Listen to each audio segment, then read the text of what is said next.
Hello and welcome to the very first Celluloid Misfits film commentary for 1999's The Haunting. This is your choice, Mark? Yeah, my choice. Why? Because, well, I don't actually know. I just thought we could start with something that is shit. Yeah. That I think is shit. Well, at least we agree. We can agree on that. But that there is still things in this that I can appreciate.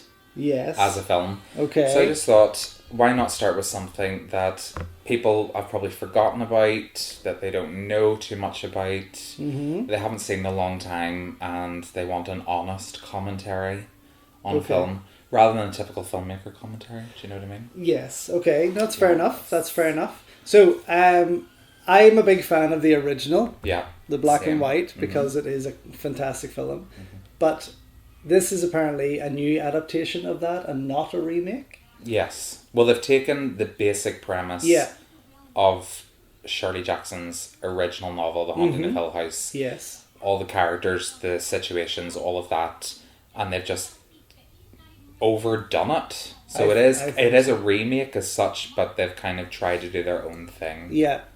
But I obviously The Haunting of Hill House, when it came out, was quite massive, and it was brilliant, I thought. Yeah. Did you like it?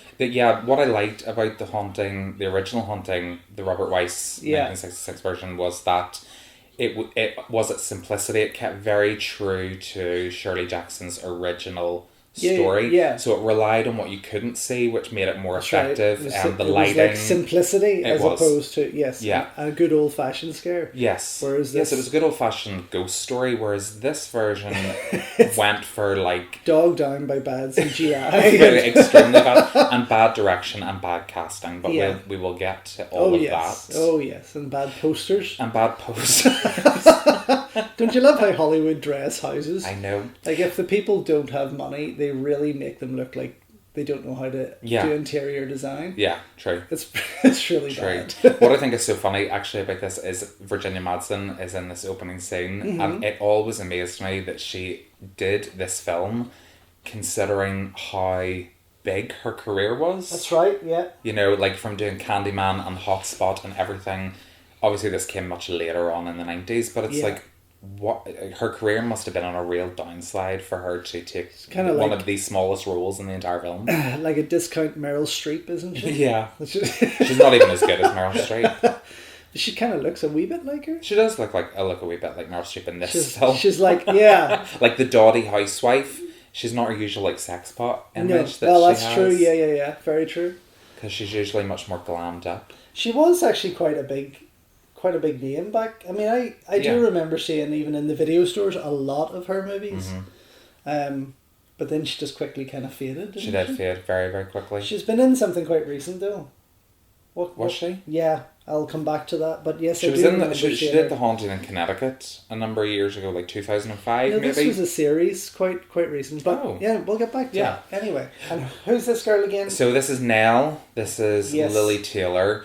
Do you know, see on paper, what I liked about this, whenever I had originally seen this coming out in 1999, because I was only about 10, but I did go and see it in the cinema, and what I liked about the casting choice of Lily Taylor was that on paper, she is a very good fit for the part of Nell. She has that kind of like quirky awkwardness that would make her perfect. The problem is the script is so poor. Yeah. That she doesn't get anything she doesn't to play with. She doesn't have the opportunity to really act, and when she does have the opportunity to act, it's very dramatic. Yeah. You know, overly so. Overly dramatic. Yeah.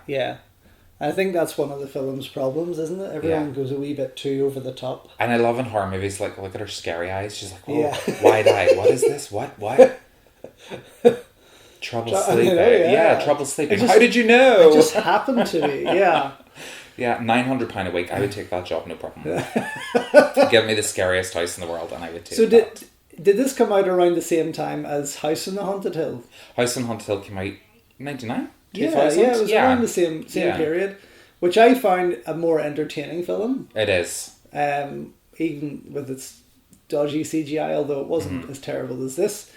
But I think I preferred that as kind of a haunted house horror at that time, of that era, where obviously Hollywood like to copy each other, you know. Yes. One studio Once one copies, film does well, then more you do have a well. stream of sci-fis. If one sci-fi does well, and westerns and so on. There's Big Liam. There he is. Our Liam. Yeah. Just again. But can we say that he's a local icon now, or do he is. Do these people move away too soon? You know, like Kenneth Branagh, him, James Nesbitt did. Well, do you know what? We can still take credit for Liam Neeson because he is from here. But again, I mean, why did he choose this film? I mean, he was on a bit of a career high after Michael Collins, Schindler's List. Yeah. And then decides to do this piece of shite. Maybe it was cast for a tall person. Maybe they needed someone taller than Catherine Zeta Jones. They're like, we have a particular scene where we want to show two TVs with X's through them. Yeah. Can you stand on a box? Yeah. It is such an odd cast altogether. It is an odd cast altogether. But again, the thing is, Liam Neeson, was he cast because... The thing is, was his career again on a bit of a down... Because he's obviously gone through a resurgence recently. Yes. So was his career like on a downhill spiral whenever he did this here? Because you think about it, Catherine Zeta-Jones, the only reason that she was cast was because of The Mask of Zorro. Yes, of course, yeah.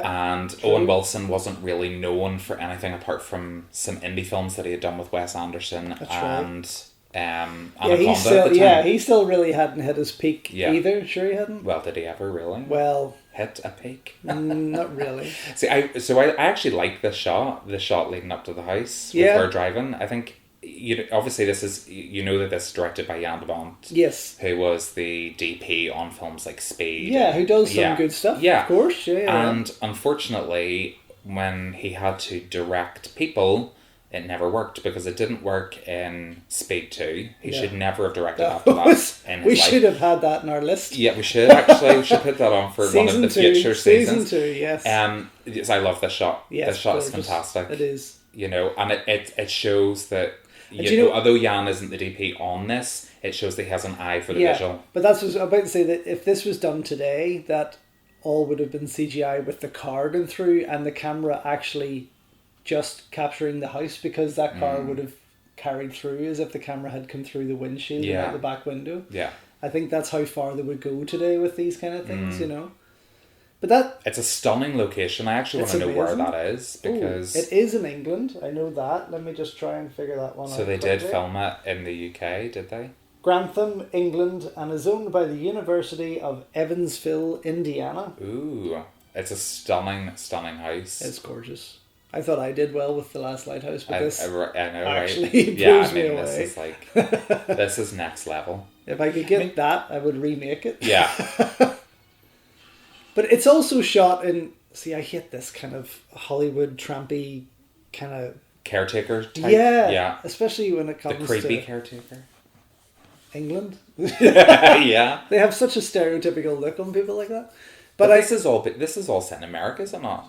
Because everyone's American. Yeah. So, but it is shot in a sense classically. There is a lot of kind of classic horror themes the way it is shot, but then it's so, as we'll find out, when the CGI comes about and the action comes about, as such, the action shots, it just ruins it. It does. It ruins the whole feel and the aesthetic of the film. Because they set up these really grand shots. I mean, that's a phenomenal shot where they're tracking up from the gate. Yeah, so that you can see her driving in and the house in the background. Because you get the whole scale of the thing. You do. Yeah.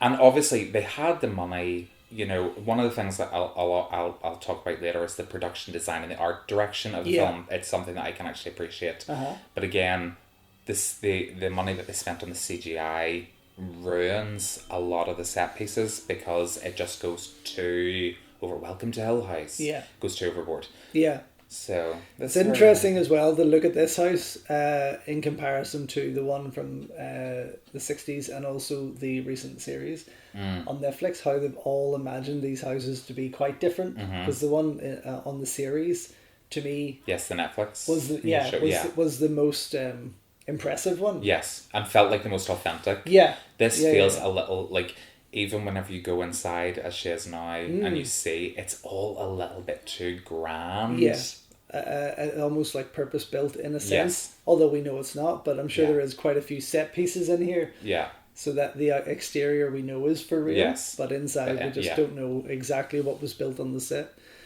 I suppose if you listen to the director's commentary, you'll get that information. Probably, yeah. But it's probably not going to be. But again, I love the colours, the it golds and the oranges. Gorgeous. Yeah. I mean, it's fantastically well designed. Yeah. It's just a fucking shame that they had such a crap script. Yeah, it's unfortunate. Who did write this? Do we know? We know Jan directed it, but who wrote this? I don't have a clue right now. I'll get back to you on that. Okay. It makes me laugh as well is that everyone else is here in the house, but there's not another fucking car in sight. Well, there's just like the only car. Oh, there was Hollywood's attempt to scare us, which didn't work. Oh, I'm grabbing this baby. Scare! If it was a PG, it would have worked. Yeah, or a Universal. Well, here's an interesting fact. Stephen King wrote the first draft of the script. Of this particular script? Shut up. But when it fell through, he reworked it into Rose Red, which is... Oh, yes. I like that. It was a serial... Wasn't it a serial? A TV movie? Yeah, like a 3-part series. Yeah. Which I quite enjoyed. And then that was obviously then came about more recently as Winchester. That same story came about as Winchester then. I haven't watched it yet, but I do remember Rose Red. Yeah. Quite interesting. I think there was more of a real history behind that house rather than this one. Interesting fact, this lady here... Yes, I recognise her. She's in Home Alone 3. Oh. She is the old lady that lives across the road in Home Alone 3. Mrs. Hess. I do recognise her. There is quite a few recognisable faces in it. If you grew up in the 90s and watched 90s movies. I see, it's a period I despised. I just didn't like... I didn't like the fashion and I didn't like how productions looked in the 90s. There was an odd... I call it the decade of pyrotechnics. Everything seemed to explode in the 90s. Yeah, totally. But there's just a weird, I don't know, wash to films. There's a weird look to them. And TV, like Friends, I can't stand because of how it looks more so than anything else. But that 90s sitcom really put me off enjoying 90s entertainment. And this is just coming out of the 90s, but even into 2002, 2003, there was still that 90s feel of certain films. Yeah. I mean, The Matrix, I guess, really tried to change how Hollywood looked, which helped. But it's the creepiest fucking image I've ever seen in my life. How they managed to paint my husband, I don't know. But this corridor I love. Yes. It is incredible. It's clearly not in the house. No. If it was, I would love to visit. I mean, the details, you can see obviously behind the statues, but if you looked in the last shot, you can see the ceiling and all of the faces and the cherubs along the ceiling. There's no denying 5-star for set design. Oh, yeah. It is incredible. Yeah. But it's just not enough to save it from being the fantastic horror movie that Hollywood thought it was going to be. I mean, they picked... the set... The art direction and production design in this is... really incredible. They clearly had money that they could use, and they've used it effectively in the production and the art direction. But maybe they went a little bit too overboard in the art direction, which meant that the CGI let it down ever so slightly. So they've made the house the star of the movie. Yeah. Theoretically.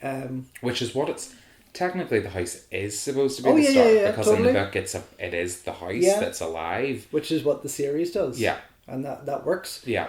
But they didn't bring this to life. They brought it to vivid life in terms of colour, style, decoration, but they didn't... Well, they do bring the house to life later, but they shit on it. They shit on it, yeah. It's like taking a crayon to an oil painting. Theoretically, you've just destroyed this beautiful piece. I love that line that she said. What'd she say? She says that at night... Nobody goes out. Oh, yes, I do, of course. That's right, yeah. Nobody comes after dark. So if you remember Wiseman's take on it, they had that white-haired kind of witchy woman who kept like gliding across the floor and stuff. She reminds me of her. That was quite a terrifying moment, isn't that? Where she just kind of appears in the original. Again, they've really utilised... the cinematography so well. Totally. To capture Grantham Castle. The grounds are absolutely stunning. I wonder what it's like. Oh, another car. Woo! Who's this, I wonder? And how is it taking them this long to find her? No. Oh, and here there comes... Hi, my name's Catherine Zeta Jones. Here, your wee old woman can move fast. She can. She was up and down those stairs pretty quickly. So, but do you know what I love? It's like... Her eyebrows? No, well, her eyebrows are killer, but... It's more like, hi, welcome, it's Catherine Zeta Jones, and I did one good movie, and even though I can't act, they still give me the Oscar. Yes. So, she's so theatrical and dramatic in this. I know. It is really like, I think, to me, these people were promised that this movie's going to be a phenomenal box office hit. And I'm sure whenever they walked onto that set, they were holy crap. Because you couldn't deny what's there in front of you. Yeah. But it's still, unfortunately, it's just not the case. No. So here we get a bit of bedroom jealousy, do we? I get a bit of bedroom jealousy. Look at that coat. That's coat. Christmas written all over it. That has dead animal written all over it. If Santa was a drag queen, that's what he'd be wearing. He would look like Catherine Zeta Jones. He would. It's just... Oh, look, she's like... Oh, God, I can't... There's something about Catherine Zeta Jones that I just don't... I can't warm to. Do you know what I mean? So, the outside of Hill House, as well as some interiors, were filmed in Harloxton Manor in England. Okay. So they went to a different manor to film some of the pieces inside. Okay. So as well as some of the exteriors? As well as some of the exteriors. And also then, I guess, they've mixed in set pieces with that. But that is the one thing Hollywood has on anyone is the budget they can put into building a set the way they do. It's just unfortunate. I think they've lost their way a long time ago. Anyway, I don't think they're the greatest movie making. What would you call them? Nation. They're not the greatest. They believe that they make the best movies. Yeah, but really... no. I don't think so. They just come... I mean, now you look at the last 10 to 15 years, has been sequels and remakes. And rarely do you see something amazing coming out from there now, you know. And I felt that starting to roll by this period, around the late 90s into early 2000s. That's when I sort of thought Hollywood's kind of lost its way here, you know. I think it's starting to regain it a little bit now because there's been some incredible Hollywood films that have come out over the last couple of years. What the other thing as well is I've read Shirley Jackson's book and I can't remember the subtext between Theo, Catherine Zeta-Jones's character, and Nell, Lily Taylor's character, because you notice there that there was a shot where whenever Catherine Zeta-Jones was taking off her clothes, there was a close-up where Lily Taylor was like looking at her breasts. And they do hint that Theo is maybe a little bit bisexual, but they don't explore that. With it. Yeah. Maybe it was, how old was the book? How old would that be now? Oh. So it's got to be early. The original movie was, it's like... 60s? Yeah. Yeah. So Nell clearly has an issue with her own sexuality. That's what I get from this, is that she maybe has a little bit of an issue with her own sexuality, or maybe other people's sexuality, and she's uncomfortable around people who are probably a member of the DUP. That's just... a lot of them get on like that. Oh. We want it, but we don't. Or we just want it in private. We just, behind massively closed doors. Yeah. And I can't imagine all that leather that Zeta Jones is wearing there is particularly comfortable. No, that, there's a lot of chafing going on there. There probably. Is a lot of chafing. Look at the smoke. See this? Oh, you missed it. In the corridor there was actually steam or smoke coming out of the wall. Yeah. Ooh. But it just gets better. I didn't... Sorry, I'm just looking up what the actual production budget was for this. Oh, that would be interesting, actually. 80 million they had. Holy shit. Yeah. So 70 of that was on Catherine Zeta-Jones and Liam Neeson. And the rest was in the house. Oh.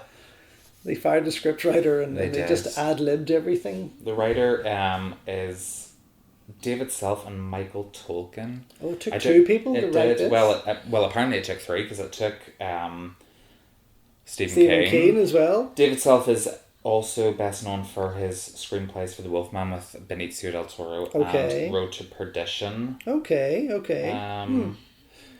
And really, that's all. Well, you got to start somewhere. He does, and he has to start and end somewhere.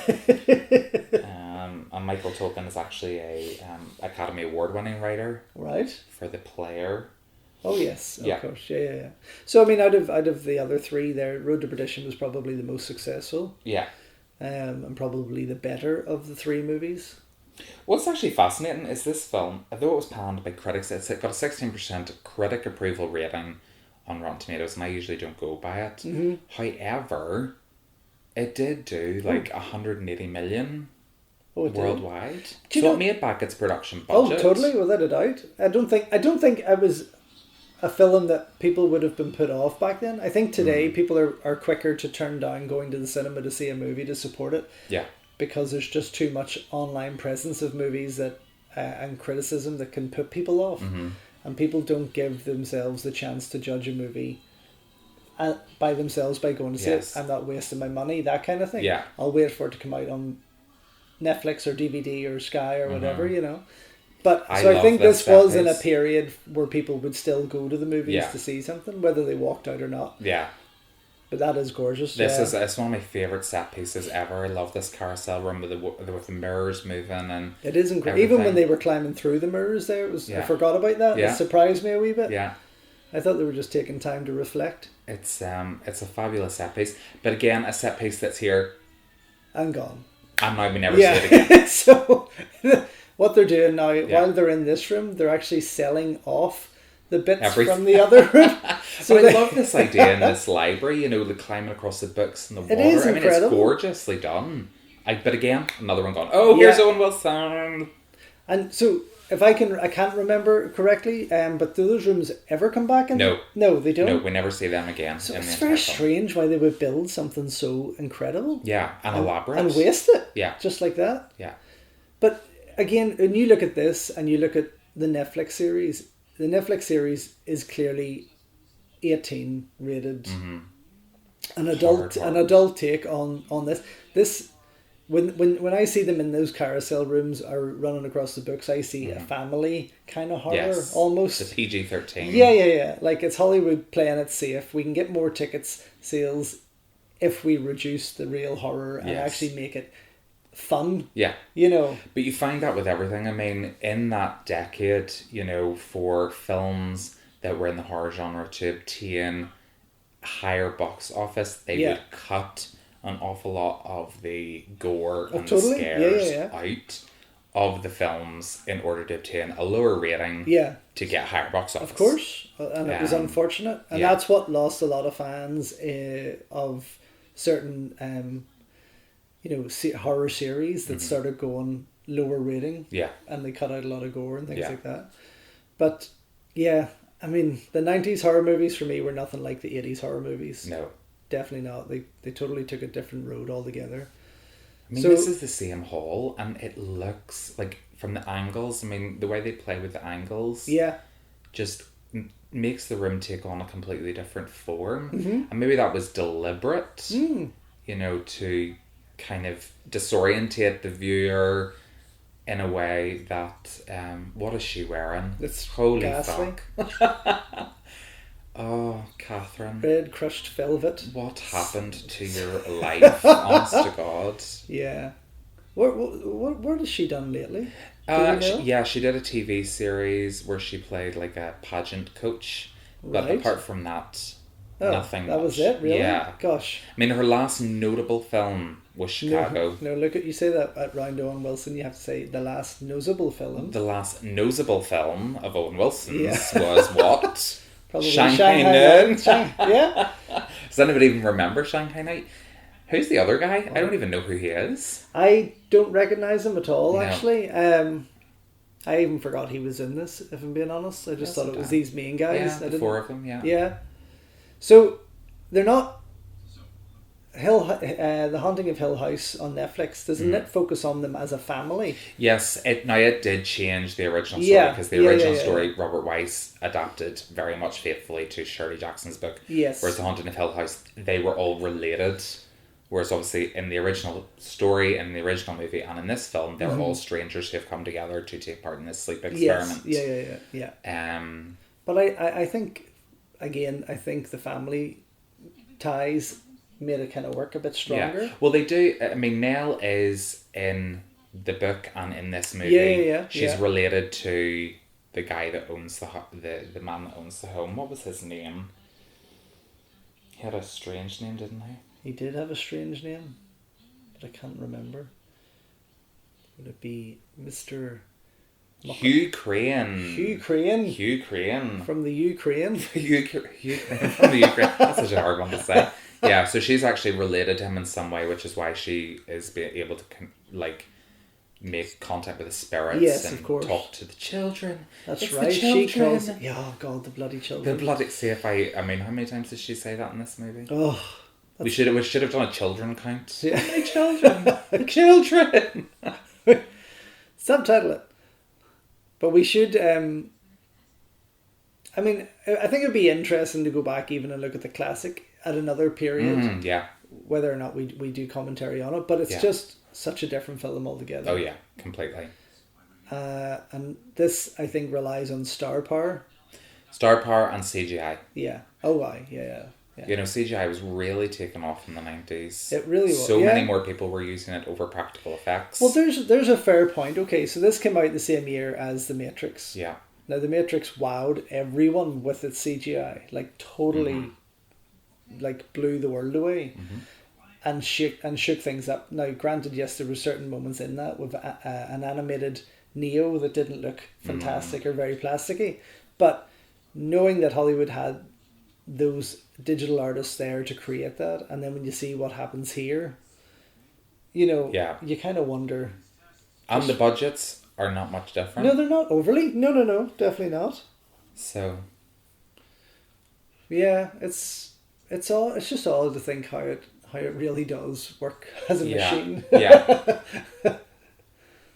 Well, it's a money making thing, really, isn't it? You know, and I think that they really truly believe that by adding in all these at the time, essentially, you know, terrifying special effects was going to draw in an audience. It clearly drew in enough of an audience for it to make its money back. Yeah, definitely. But looking back on it now, it's just... I mean, I think if I showed this... That is ghastly. To Tobin now, to our 14-year-old, she would be quite jumpy about it. But just because... I think so, just only because the musical work towards it. This sort of the loud noise kind of scares, the moans and groans, all that kind of thing.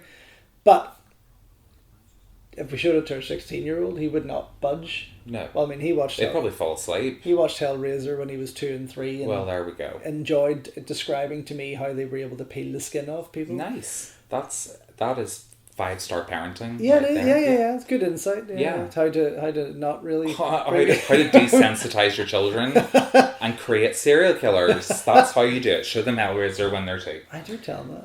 And Evil Dead, he loved that. Yeah. Oh well, yeah. I mean, it's a bit silly. I mean, I watched it. But I watched horror movies like Nightmare on Elm Street. All those ones that are considered to be, you know, the greatest slashers and all this kind of thing. When I was under 10 years of age, and it didn't affect me. Freddy scared the life out of me. But I wanted to see more. Yeah. It didn't affect me. A film like this wouldn't have that same impact, I don't think. It doesn't even have the enjoyability. And it's a watchable film because it's so bad it's good. Yeah. But it doesn't have that impact. No. Because it's completely devoid of any scares. Oh my god! Yeah. The fire just crackled. What the fuck? Scared the shit out of everybody. Because they were talking about cheese. I don't even know. It's, you know, it's just... And if you notice as well, her hair, the bookcases, the walls... Is it matches? Yeah. She's just like a floating white head. Although I do love this bit with the piano.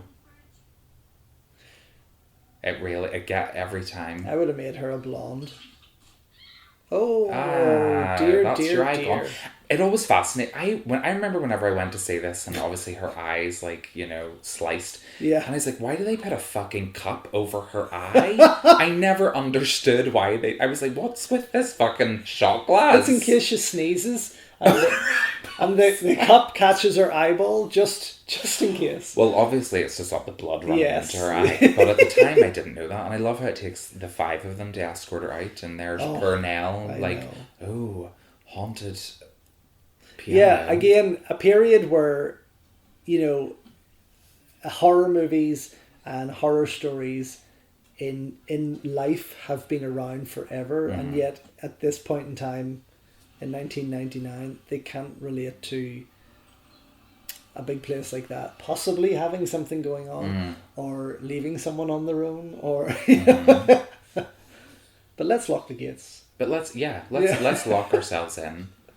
But that is the point of the story. I is suppose, that they have no way to leave. They have to take part of this experiment, and they must remain in the house. Yeah. Oh, run, Forrest, run! He reminds me of a cowboy. Oh yeah, totally. Wilson, yeah. I think that's why he fit so well in Shanghai Noon. Yeah. Yeah. He did. So what? Yeah, because he would have had quite smaller roles before this. He was in Anaconda, which was 97, so 2 years before this, where he was in a small role. So that's him starting to grow there. Yeah, so Anaconda he's starting coming in, and now this. Because he did Bottle Rocket with Wes Anderson. That's right. Or was that Luke? Or were they both in Bottle Rocket? They're usually both in Wes Anderson's movies. So he started there and then has made his way up. But I suppose as an up and coming actor, the cat's going to kill me. The cat's not going to kill you. The cat is staring out. You're just freaking out because you're watching the scariest horror movie ever. As an up and coming, he probably just seen it as an opportunity to make money. I'll take anything kind of thing. This is going to showcase me as a great actor. And actually, out of all of the cast, he is the only one that gives probably the most authentic. I hate this. Yes, it's an odd shot, isn't it? I hate the way they did this, because they did this in old 40s movies, where if they wanted things to be in contrast and then focus both, they did that kind of smudge around the character. That's Vaseline on the left. So I've noticed that actually in a couple of shots in. Wow, that is the most fucking high tech house ever. Did you see that? Yes. All he did was stroke the lamp and it turned off. Touched her nipple and it went off. That's usually what happens when I touch women. I know, They're turned off. Yeah. He's turned on.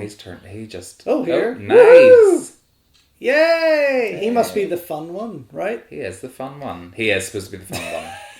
But they make it so obvious. They do. Do you know what? It's like typically Hollywood, they feed it to you. Yeah. Here you go. Did he ever get his nose fixed? No. Or is it still? I think it still looks like a penis. Yeah. Yeah. A bulbous nose. A ballless nose. Oh nose. God, we're gonna go into the puns here in a minute. If he had a scrotum hanging under his nostrils? Ew. He'd be kissing his balls all day. So here we go. I mean, she's got the flirt costumes on. Are so garish. They are garish. Now, had they kind of shot this a bit more Hammer-esque, those costumes and colours would have worked, and that film would have looked like a real late 90s Hammer movie, like a classic Hammer horror movie. I think that would have worked for it, and if it had dropped the CGI, and that's where they should have went. If they had really pulled in that kind of inspiration from the Hammer Studios. Yes, if they had have kept it UK, which is what it was. It was Shirley Jackson was British. And they should have went down that road, totally. Yeah, but of course they've westernised it and bastardised it, essentially. Totally. Yeah. And it's, you know what, it is unfortunate because it is a film. Sometimes this freaks the fuck out of me. I'm sorry. But those cherubs, there's a million cherubs on that bed. But would you sleep in there? Yeah, because that wouldn't bother me because it's such a gorgeous room. It is. But it's those fucking baby faces do they need on the bed on the wall? The spikes above your bed would worry you? No, the spikes above my bed would worry me. Yeah. I think I'd be a little look. Hello. The babies are looking. Mommy. Eleanor. That's what they start calling right later. Pinocchio and his brothers and sisters. Love it. That's how Geppetto made him. He just shaved his face off the mantelpiece. It's amazing that already, obviously she's had trouble sleeping and she's only in this house a night and she's actually, obviously she feels so comfortable and at home. I see the big H on the pillow. Creepy, for Hill House. Yeah. Thought it was Hastings Hotel. No. Unfortunately not. Interior shot in the Europa. Hastings, if you're listening, you can sponsor us. What the fuck? I know, another cheap attempt at Hollywood trying to scare us. It just didn't work. No. No. Oh, it's so overdramatic, isn't it? It wasn't that scary. You would laugh about that naturally. You would, yeah. I mean, we've done that, and we just laugh. I mean, yes. I mean, you've scared me a number of times, and yes, I have. I've scared you probably better than this movie. You have scared me better than this movie. I mean, you scared me to the point where I've felt like leaving the film festival because I was so fucking traumatized. But yeah, that's the thing. You do have these cheap moments, but again, I go back to the kind of the PG moment where they don't make it so terrifying that anyone and everyone can watch it. Yeah. You know, and talk about how great this horror movie was until... Yeah, well, that's exactly it. You know, it's a movie that everybody could have gone to see and, you know, essentially enjoyed it for one way or another, you know? I did. That's the thing. I was let down by it, but I did enjoy it. Yeah. And I don't mind watching it again because I know that there is a bit of a visual fun part to it. But it just it is one of those so bad it's good kind of moments. It's quite interesting. There's some facts on the film that the creaks and moans that you hear in the film were actually recorded in the house and played while they were filming to try and get a natural reaction. Right. However, didn't work. I don't think there's anything natural about the reactions of any of these actors. Well, hey, now that bump between Liam Neeson and Owen Wilson looked extremely natural. Oh, it did, didn't it? Well, it looked like it was... definitely not. But yeah, I can see where the... Do you know what? When you think about it, it's fucking stupid. I mean, the people know they're in a movie. Yeah. It's not... That's not going to work. No. So it's not... I mean, unlike when we shot The Last Light, we shot that in the house where I had spent 2 nights with ghost hunters and the paranormal team. Oh, yeah. Experienced some crazy shit that whenever I sent the actors into that house, I just told them that whatever happens, you roll with it and let it go. This is a set. This is big wires, big lights, big cameras, and a lot of crew. You know, that takes away. And playing creaks and moans is not going to be authentic enough. I wonder if this is leftover breath from Titanic. Maybe they contacted James Cameron and said, do you have any leftover CGI breath effect that we can use here? Because it's clearly not that cold. And Catherine Zeta-Jones' acting here is horrific. It is. Yeah. That's going to work. Yeah. Woo! It's cold, bitch. But what, again, see, this is where the movie starts to bother me now because they're going for... Only now? Well, it bothers me. I think it's like, it's watchable and you're kind of hoping for something that's going to be scary. Yeah. And then they start to do these big things where the doors start to shake and it's all too much. Yeah. You know, they didn't... Right, yes, Catherine, we can see your breath. It's cold in there. She's getting wetter, though. She is getting wetter. Her hair's not drying up there. No. But, oh, Nell. But Jesus wept. I mean, again, I say about this being a Hammer horror movie, if it was done properly, it also would have been great as a comedy. Yes, if they had played it maybe for laughs. Yeah. Well, they did take the piss out of it in Scary Movie 2. Yes, that's right. Rightly so, because it was very ridiculous. But, yeah, they're going for all of these kind of big, over-the-top scares, loud noises that just... That would have worked beautiful as one take. Yeah. If they had, with no cuts, but if they had moved with the actresses there to the knocking. And built up a bit of I don't know why they hadn't the light on before this. I know, right? Anyway. Yeah. If you're that fucking scared, turn the light on, for God's sake. But that's what I mean. It's silly moves like this. This is what I mean. Like in a time period where haunted houses, ghosts, scary goings on are so obvious to everyone who's alive. Yes. But they can't. It's like some movies you watch back in this period or in the early 2000s and the zombie movies, and they don't know what they are. No, I know they should, though. What are those things? Yeah. I mean, they're fucking zombies. Yeah. It's so obvious, You have not grown up in movie world for into modern times where you don't know where these things are. But obviously they're trying to set it in a time when maybe zombies they didn't have zombie movies. Yeah. Zombies don't exist. But it's similar to this, it's like any logical person staying in that house would eventually... I mean, driving up to that house, you'd be like, oh, fuck, this is just going to be terrifying. Well, not only that, it's going to be cold, it's going to be old. Yes. The fact that they were only cold for 30 seconds there is like, what kind of heat system does that have? It's like... They forgot about it. Now, the only thing I've seen prior to that, which doesn't even relate, because there was a tiny hint, is he gyrating behind her? A wee bit is... Look at my dick. So, is the wee bit of steam that come out in the corridor. But that wouldn't be obviously somebody breathing unless there was a crew member hiding behind there with the sound mic. Which could have been what it is. It quite possibly could. It could be. Lovely big old radio. Big old radio. It's a for the house being so elaborate, the kitchen looks like shit. Yeah, which is probably one of the real pieces, used in one of the real manors. Yeah.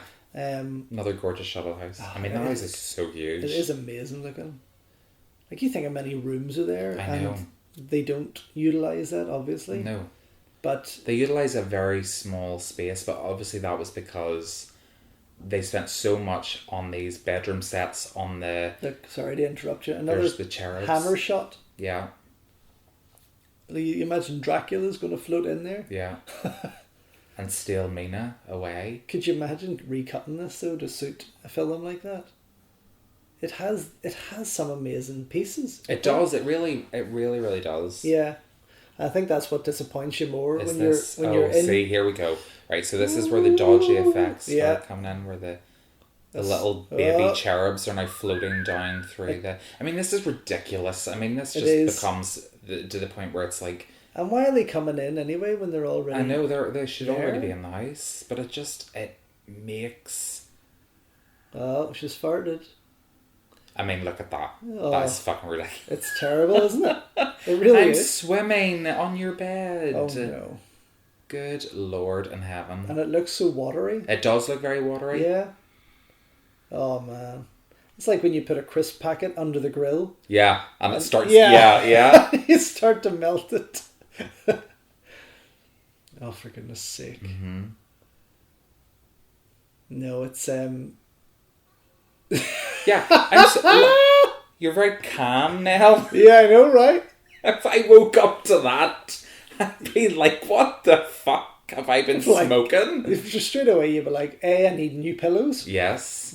And B, what the fuck is that? Yeah. Because it's so terrible looking. Yeah. I don't even think it would be scary. Well, I mean, in real life, I'd be terrified. Yes. Because you wouldn't expect to see a face growing out of your pillow. Well, I mean, how often do you have someone sleeping beside you anyway? Never. See, that would terrify you. Yeah. That would really scare the shit out of you. Yeah.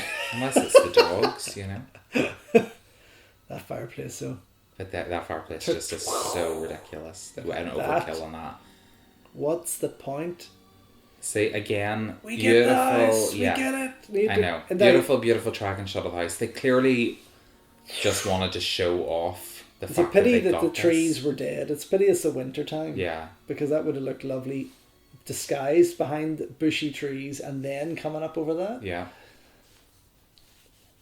She's going to play Exeozis. She's going to do something. She's going to act badly. I know. Look at that couch though.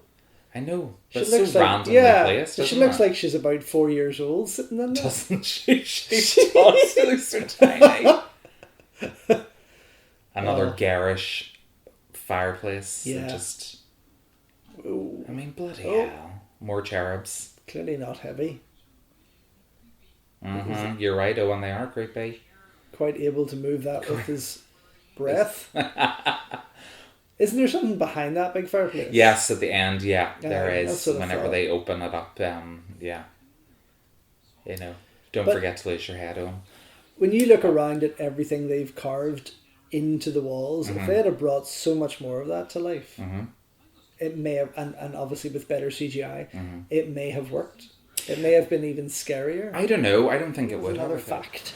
So Spielberg owns DreamWorks.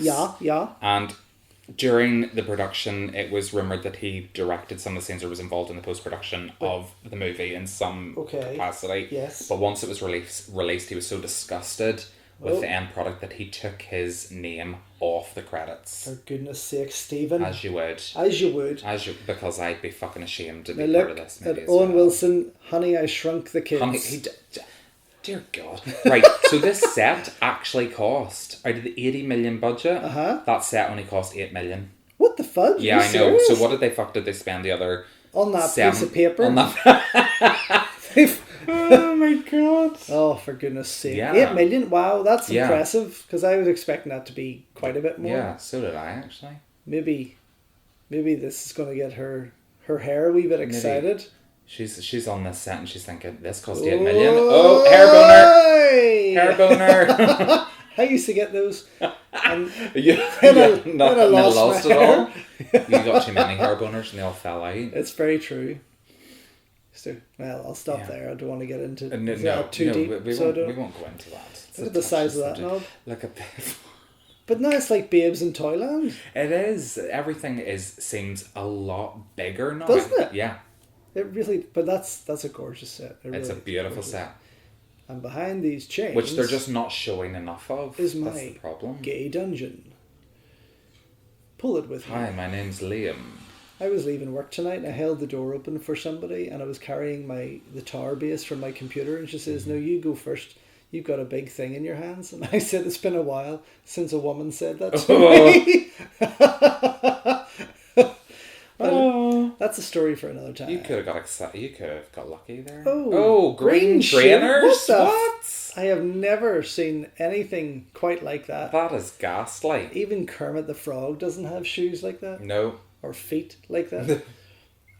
That's not real, George. I hate to break it to you. Oh, shit. I know. Last time it was Santa. I know. God. Now, Catherine, who dressed her? Honest to God. It is quite shocking. Look at this. What the fuck even is that? How to get ahead in horror. Yeah. It's the most ridiculously large fire flue I've ever seen in my life. Right, so why, I mean, first of all, I bought 2 bags of logs last night. We are nearly out of them already. That's just overnight. Yeah. How much? You'd have to stick a fucking tree or 4 in there to really... Well, that's why they have so much land. That's why all the trees are dead. Yeah, true. Down. But it is such a huge fireplace. It would not make sense to light a fire. No, but like whenever they opened it up there and you've seen all the ash, I mean, it's quite a tiny little space to light. Quite a small pit, yeah. Yeah. So, but I mean, they have to heat that whole fucking room. I want to know how they heated, is that even a word? Heated? Heated, yeah. Heated. How they heated Hill House. Basically, Catherine Zeta Jones would have lent people their coats, like those fur coats. Those fur coats, yeah. And they wouldn't have had to have light a fire. Yeah. Oh my God. Ooh. Welcome home. Now, don't we see that in the next Netflix show? Something like that. Yeah. Welcome home, Eleanor. Yeah. And this is where Lily Taylor's... Did he actually use the window as an O? When you look up at the welcome, is the O... Is the... Well, I think it's over the window. Oh, yeah. Which one of you take this? I love this whole overacting I thing. know. No. Look at this. This is when everyone starts to really try and get into it as best as they possibly... Liam looks confused. Yeah, he's like, why did I take this gig Why am I here? Fuck this. Why am I here? I could be doing Taken 8, Taken 9. Oh, please, no. No more of them, film space. Oh. So... Oh. I know. That was such a bad side profile there. I mean, I don't have a great side profile. He still looks confused. Oh, my cue. Did you see that? It was like, fuck, yeah. Thinking about it? I've got to say something here. And you just know how much they've ruined the floors with their sticky tape and for people to get in position. I know, right? He looks bored. He really does look bored, doesn't he? He looks as bored as Ian McKellen in Cats. Oh God, he looked like he was dying. Cats, like, I mean, and there's the little children's feet print in the. Now they're very pink. Yes, but the paint was pink. Yeah, it just clearly wasn't blood type. Yeah. Well, they've got the fire lit in the room. Oh. So they've just answered our question. Let's see what they're burning. Maybe this is the furniture. They've got enough. Yeah. They should burn those drapes. That should. Well, look how many chairs there are right now, but there's no table to put them around. No, and no people. There's only 5 of them. They've just burnt the table. And he's got that hideously brown leather jacket on. I know. I mean, that only goes... That there looks like he stepped out of Belfast 1976. Yeah. He's just come straight out of the Troubles, right? No, it looks like he's come out of the Maze prison. That blue shirt and everything. Oh. But yeah, another gorgeous set. Love this set. Yeah. The greenhouse. It wasn't as huge as that in the Netflix show, was it? No. If I can remember correctly. But it's quite grand in the Robert Wise version. They did have quite a big set for it. I do love this fountain. It's incredible, gorgeous. isn't it? It's not as nice as our one in our back garden, but I would take it. It is fantastic, but again, they ruin it by doing the CGI to it later. Do you remember what they do with that? I can't, but I know, yes, I have a fair idea. But again, look at the scale of them two compared to the whole place. Yeah. Everything makes them look so small. Yeah. Which, is it a clever thing? I don't know. It could have been obviously an art direction. Yeah. Or a set design thing that everything is larger than life. Yeah. Because the house is so large, so everything's larger than life.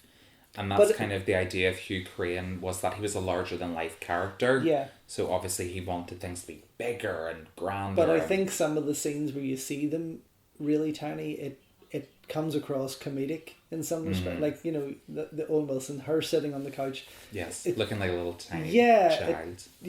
And there's more fucking kids. Yeah. I mean, my God. These little children statues are creepy. They do love them. They do. But I suppose it's a big part of the story, isn't it? It's just getting to that point in the story. Again, great angles, great shots. I love it. That's probably one of my favourite shots in the movie. So, another fun fact. Yeah, go for it. Originally, ooh, the project was going to go through Dimension Pictures, and Wes Craven was attached to it. No. Now, how different would that have been, eh? Would it have been the same script? I mean, if Craven had... I think he would have had his own input into that. Yeah. I think. Now, the last couple of Freddy's weren't amazing. No, and the last couple of Wes Craven films weren't amazing, like My Soul to Take and Red Eye. But New Nightmare, really, I loved. Fantastic. Really impressive. And I love Scream and Scream 2. Yeah. Scream 3 not so much, but Scream 4 was a great return to form. What date was Scream? Scream was 96. Okay, yeah.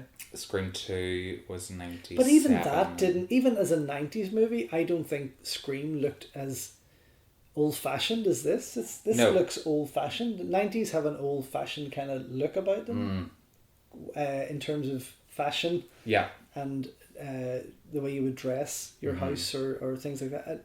It was more naturalistic, Scream. Whereas this is, again, it's just this kind of very over the top, like, oh, we have all this money to spend. Yeah, exactly. On doing this, so we're gonna spend every last cent in making this the most flamboyant horror film ever. Totally. Yeah. And I think that's why I personally think that's why. See, there's that smoke coming in the corridor again in the background. That's that fucking sound, mate. Yeah. Jesus Christ, man, get out of this shot. I think that's why I preferred House on Haunted Hill. Because it didn't try to be as glam as this, and it actually played its scares a bit better. Yes, it did play its scares a bit better and was a wee bit gorier and things like that there. But I remember watching. So this is Nell's big revelation in Toronto. What, this here? No, House on Haunted Hill. House on Haunted Hill. In a really old dark theatre in Yonge Street. Oh, that's cool. It was amazing, and it actually scared me enough that I was afraid that people who were behind me were going to maybe attack. Like I had that kind of. They have that feel. Tenseness to it. Yeah. There's no other cinema I've ever been in where they paint everything black. Wow. Yeah. I'd actually like that. That would be kind of really cool. dark, But yeah, so this is Nell's big reveal where she finds out she's got a little bit more. Where she's got a little bit more of a connection to the house than she thinks. She finds a piece of paper that says, "You're not really Nell." Look at this. What the fuck? Christ. Casper, the friendliest ghost. That's here it becomes. Yeah. Right? Yeah. It's a kid's movie. Yeah. Or The Haunted Mansion. Oh God. Right? That would have been a good one, actually. Yeah. To talk about. Actually, I don't even think I could talk about The Haunted Mansion because one, Eddie Murphy scares me in that film. Oh. And it dumbfounds me so much that I physically couldn't talk through it. What? Yeah. Are you serious? I couldn't. I don't think I've even watched the entire thing. Oh my goodness. So what does this say? Concord? Concord or Records. Well, I'm not going to wind it back. No. Because that'll mess up our commentary. It will. But let's pretend it's the Record of Concords. The Record of Concords. The Record of Concords. It looked like Concord to me, but it could be a record. So there is these are all the names of the children, the ones that are crossed out, died in labour or something, now, isn't it? Look at look how many books there actually are there. Yeah. And we're to believe that she may have given birth to all of these have children. To go through all of that. No, I don't think so. No, there's no possible way on earth. No. I mean, there's another one. I love the double lines though. 40, yeah. It's like they had a broken lead. Yeah. a cracked lead, yeah.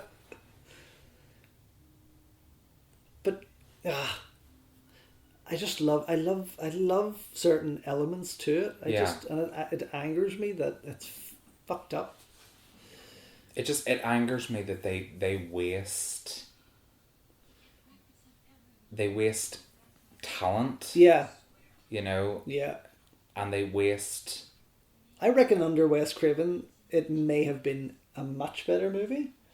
There's no doubt. I think it would have been a much better film, and I don't think he would have wanted it to be this elaborate. No. Oh, Jesus Christ. Her acting in this just, Lily Taylor, Jesus, Mary and Joseph. But that's what I'm saying. She has that kind of, whenever you see her in like 6 Feet Under, or have you ever seen The Addiction that she did, where she played the girl that like is obsessed with like blood? Oh, no. She's not really a vampire, but that's what she is. Right. She's so good, and she plays these like really quirky, awkward roles really effectively. As if she's having fun with them. As if she's having fun, and she actually genuinely has mental health issues. Yeah. But in this movie, it's like they've actually brought someone from a mental institution and asked them to act in this movie. Theoretically, the acting element does come across as if it's from an independent. That, you know. Oh, there's the smoke. I see there it you now. go. Yes. Oh, there's a couple of sound guys. Okay, so it's definitely supposed to be there. Now, if you saw that in your house, what would you think? Fuck, something's going to blow? Yeah, I think there was a gas leak or something. They're quite like happy to let that go on. Hey, there's smoke. The wall keeps farting. That's Is she fine. now talking to... Oh, they're looking at her, so she's not talking found to your the cherub. names. Hi there, Johnny, Willie, Molly, Dolly, Polly. Scally. Oh. They're just so weird. Aren't they? Now, she mustn't be like that. She's obviously not that old in it, but even her character isn't that old. Now, the character is supposed to be much younger than Lily Taylor actually is, and she is playing it younger, but she was not as young. This is just, I hate this. Look at that. Oh, one of the worst effects. Like they're smiling. No, but the one on the left looks kind of disgusted. She's like, fuck. Look at the effects. Oh, dear Lord. She's got an asshole. She's got an asshole in her hair. Her ear is farting, but look how fake the hair looks. It doesn't even look like her hair. Oh man, come on. Oh, she's going to be lightheaded now. Fuck's sake. I wondered how long the puns would take. Jeez. It depends how excited I am. For anybody that hasn't watched it and is just listening to the commentary, just bang her head in the light. Yeah. And anything that George can pick up on that he can make fun of with it, a very effectively shit pun, he will. I do try. You do? Well, no, you don't. They just come out. I was going to say, she looks pretty cracked up. She's been on crack. Jap. Oh. She had that many kids. Well, would you not be cracked up if you had 1,000 kids? I certainly would. Yeah. More than cracked up, it'd be hanging out of me. But do you see the look on Nell's face of fear when that fade in came in? Yeah. Ooh. So we understand that you're still in the house. Yes, you're still in this very... Here, another lovely helicopter shot. Wow. This probably cost them 10 million to do. I would have certainly have left out that night shot and went straight into this just to try and speed up that extra long running time that it's got. Because, I mean, we're practically only halfway through it. Well, we're 45. We're over 47 halfway. minutes to go. Okay, we're over halfway. That's a good thing. So it is a good thing. I'm about to get flipping pee myself here. Are you actually? It's okay. Should have gone to the bathroom before. There's an empty cup in front of me. Good Lord. So Okay, so she lost everyone again? Yeah, so everyone's kind of doing their own thing, essentially, here. I really don't know. So it's like they all ate together? Oh, no, so this is, I think this is where she discovers what his plan is. Yes. So his real plan, and why he really wanted Nell at the house. Of course. That's right. Because he knows that she's connected to this house, and he knows that she's going to bring... See that? When you're from Ballymena, you know a lot. Do you? Liam Neeson does. Is that where he's from? Ballymena? He's from Ballymena, hey. Ballymena, hey. Hey. Jesus Christ. Bloody hell. Oh. And now they're back in this fabulous greenhouse with Catherine Zeta-Jones. Horrible. I mean, look, even his outfits are ridiculous, aren't they? I actually think that Owen looks very 90s and looks very 90s. I just did not like the 90s. I was not a fan of the 90s. Yeah. Now look, they both look like... Now look, am I wrong in saying this? Is this not a nod to Scooby-Doo? She's all in pink. Yes. He's all in blue. Yes. And she's blonde. in... Yeah. So he's very Fred. So there's... So we have Velma, Fred and Daphne here. Yeah. So where's Shaggy? But this... Right, okay, Catherine Zeta-Jones does not look Welsh, right? She does not look Welsh at all. She looks Spanish. I thought she was Spanish. What? Whenever I seen The Mask of Zorro, I thought... Genuinely thought she was Spanish? Genuinely thought that she was Spanish, like somehow. That's why they didn't get breakfast. There's the cook. There's the ghost. So she's just found out what happened to Mrs. Crane. She hung herself in the greenhouse of all places. Fabulous greenhouse. It is amazing. It's a bit untidy. And they would have got away with it if it wasn't for those pesky kids. If it wasn't for those children, honestly. So obviously then Catherine Zeta-Jones went on to work with Spielberg in The Terminal. Yeah. Which came out quite a while after this. 5 years. 5 years after, yeah. So she didn't disappoint enough in this, theoretically, in his eyes, or in his production company's eyes, anyway. I don't know. Let's put it this way. If you're going to cast anybody, go for the cheapest, but one of the most popular. Oh, Beauty and the Beast. Oh, dear God, he does, doesn't he? Yeah. He looks like a bit, he does. He looks like he has a mane of hair. Oh, flip's sake. And again, it makes it look ridiculous. Yeah. And those photos don't look old at all. They've just been put through, what do you call that filter that makes it look all red like that? You know what I'm talking about. I know what you're talking about. It has a sepia tone. Sepia, that's it. Or sepia tone. Sepia tone.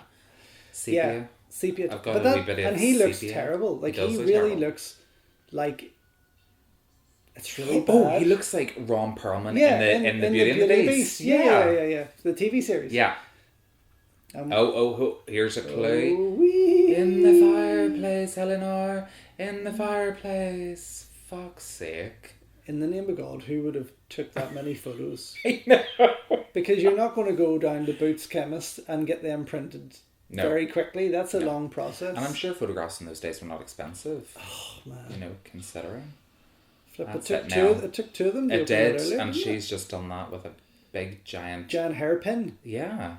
Fucking hell. That's she's carrying the hairpin so that next time somebody fucks with her hair, she's tucking it in. Oh. So Velma's uncovering the clue. Here we go. In typical Scooby-Doo fashion. Yeah.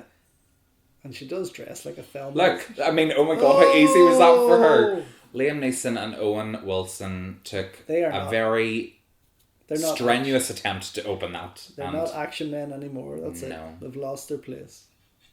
Oh, what does she find? It is a penis. Elephant penis. Boner. Just find a bone. Is it a femur? Or a male? Very good. Right up the nose. This? Right up the... in the eye socket. A child's head. It's like, I mean, that is something they did in the Goonies.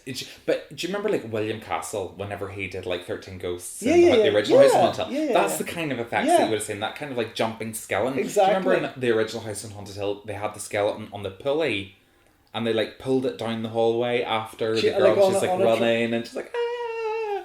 And they're like pulling it. I can't remember that. Oh God, you need to watch it again, because I mean that's very much what that effect is. Yeah, we could do that with your skeleton up in your upstairs. Yeah.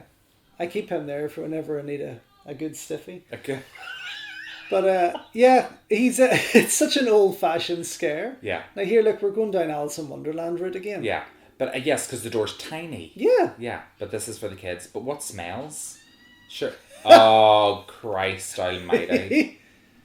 She's just been fisted. Yeah. Well that was done. A good thank you. Well done. I'm going to hand it to you. That was very good. I'm not pointing any fingers, but okay, we'll close the door on that one. So so that effect there generally right. Okay, that was obviously CGI. Yeah. Remember, was it Nightmare on Elm Street 2, 3, where Freddy came out the wall, kind of. Oh, that's in the first one. First one where he stretches over. Yeah. And then again his face comes through really far in another one. That was more impressive than that. Because it was a practical effect. Yeah. And had they done that kind of thing? Had they kept this film quite traditional in its approach and not gone CGI and relied on the practical effects of it, they could have done some incredible things. I think so. I think it would have been. It wouldn't have been a better movie, but it would have I would have appreciated more. I appreciate practical effects more whenever I see a movie that goes down the practical effects route and doesn't overdo the CGI. I appreciate it more because it actually feels tangible. Yeah. Although I can't physically touch it. Well, I know that the actors are interacting with that effect. Obviously, with my fourth movie was Splash Area, and I think we had won the best special effects for that movie against, for a £500 budget, against movies made for 3 to 5 million. But I think because they had created more CGI scares and less practical effects, and ours was 100% practical effects. Yeah. That's what won them over. That's what won the judges over. Yeah. So it's what won me over for horror fans, especially. I think that's what they appreciate more. Horror fans do appreciate more of the practical side of the effects than the CGI. It's probably but we've become so desensitized, and it's probably from this point in time that CGI became so overused in horror, and they felt that they could get more scares and it could be louder and better. Actually, there's nothing in the fireplace, believe it or not. That lion head that swung in front of them was actually CGI as well, because it was a big green ball. Oh, for goodness sake. If you watch the behind the scenes of it, it's a great big green ball swinging. Oh, what in the world? 8 million but it wasn't to build the set, and they couldn't. It wasn't blue balls. They couldn't afford to build it. The house is that cold. You never know. They probably all got blue balls. But what was I saying? So you were saying about practical effects and how we do love more practical effects, but by this period in time. Oh yes, it started. Yeah, and then things like The Conjuring and all of that started to use more CGI, and then I watched things like Splash Area, and I was like, where some people might be like, oh, it's not a great film. For me, I appreciated it because it was like effort has gone into that to create those effects to make it actually look realistic. Yeah, that was the worst fake slap I've ever seen. Because he kind of jumped before he got it there. Oof. I think is that known as the Egyptian slap is when you go the wrong way. Yes. Yeah. Why did they take? I wonder why you're not allowed to slap people on set anymore. Well, I do it. We do it. I mean, again, it's dependent on whether the actor is up for it or not. But we would ask them permission. Are you okay for this person to slap you? Yeah. Yes. Okay. Take it. There's Liam looking very bored again. It's the same face, isn't it? In every movie. In every film. The only film that face suited was Schindler's List. Because it's such a bleak film. Yeah. Incredible film, but bleak. Now he can't open it. Of course he can't. Why is that? Because she left her hairpin in it. For goodness But all he needs to do is go to the other side and pull the pin out. And take it. There we go. What a dick. There you go. You've got it. Fuck, in the name of fuck. I know. Liam. Liam. He does look like he's going to have a stroke. I know. You're the man for Taken. Come on. I will find that hairpin and I will kill you. Yeah, he's going to get Nell with the hairpin. He's going to be like, fuck you. You left it in the fireplace. Again, another route the film could have took if he had lost his shit and went like full on, here's Johnny with a hairpin. Yes. Could you imagine? So, Who would you have cast? Who would... Oh, I don't know, actually. I really don't. It's a toughie, isn't it? Yeah, I think it's a toughie for Buffy. I think in the 90s, I mean, whenever I think about 90s actors, I don't necessarily think that there was that many great ones to choose from. Now, Nell, I'd have to say, just because Julie Harris played her in the original, if I was going to go with a blonde actress to play her, I probably would have gone with like Samantha Mathis. Okay. But for the part of Theo, I have no idea. Yeah, and a part of me thinks that maybe this is obviously was being sold for the stars. Yeah, this is what sold this movie was the cast lineup. Yeah, but it may have worked had they gone at traditional horror and cast a lot of unknowns. Yeah, you know? I think that would have worked better. And it's the same. I think it's one of the major downfalls. It's fucking ghastly, isn't it? It's one of the downfalls with Hollywood It's like the girl movies. from The Ring has just lost her leg, and it's now floating across the set of The Haunting. Yoo-hoo. There's 2 of them there. Oh dear. I know. So sorry, what were you saying? I was going to say that I think it's a major downfall of Hollywood movies is whenever they have a star in place that 99% of the time they're going to survive, or then nothing terrible will ever happen because they're such a big name. Yes. They can't die, kind of thing. Well, they did it with Drew Barrymore. Oh, yeah. She was the biggest name in Scream at that time. Yeah, which is what really turned things around for that movie. Oh, look at their faces. Yeah, look at that. Now, this is my least favourite sequence in the entire film because it's just... Look at that. It's not ridiculous. Like, how cartoony, though. It really... But this is where the film just loses every ounce of credibility it could ever have got. I take back everything I said. I take back everything positive I said about the production. Yeah. And now I start to think, what the fuck were they playing at? But I do that because I am disappointed. Because I'm not saying I could make a better movie, but I certainly wouldn't have went down the route they've went down if I had all of this at my disposal. Sorry, I can't help but laugh. It's ridiculous. So, give me this. As if it wasn't cold already. Yeah, I know, Nell. right? I can... Of course that happens. Yay. Now she's going to be shattered. Jesus Christ. That's a lot of glass. That's like extra glass that they've thrown at. I actually think an iceberg come through a window. Yeah, look at this here. I mean, this is just ridiculous. It just goes into the level of complete farce now. Nell's on a treadmill in front of a green screen there. No doubt. They spent $8 million on that set. They were like, we're not fucking this up. Oh, no, she didn't hear any of that. No, she was only down the corridor. She didn't. For goodness sake. I'm surprised the little wooden cherubs aren't pointing. She's over there. Oh God. Look at the bits and everything. Christ the night. It is ridiculous. Absolutely ridiculous. Oh. So Who would you have cast, actually? Oh. Well. We do see the book room again. There we go. We get to use it one more time. Fantastic. Not a waste. It had to come into play. It has to come into play. Yeah. Maybe you've forgotten, eh? No, I don't think the carousel does come in. Okay. Well, I don't know. But I mean, around that time, for her, it is a tricky one, isn't it? It really is a tricky one.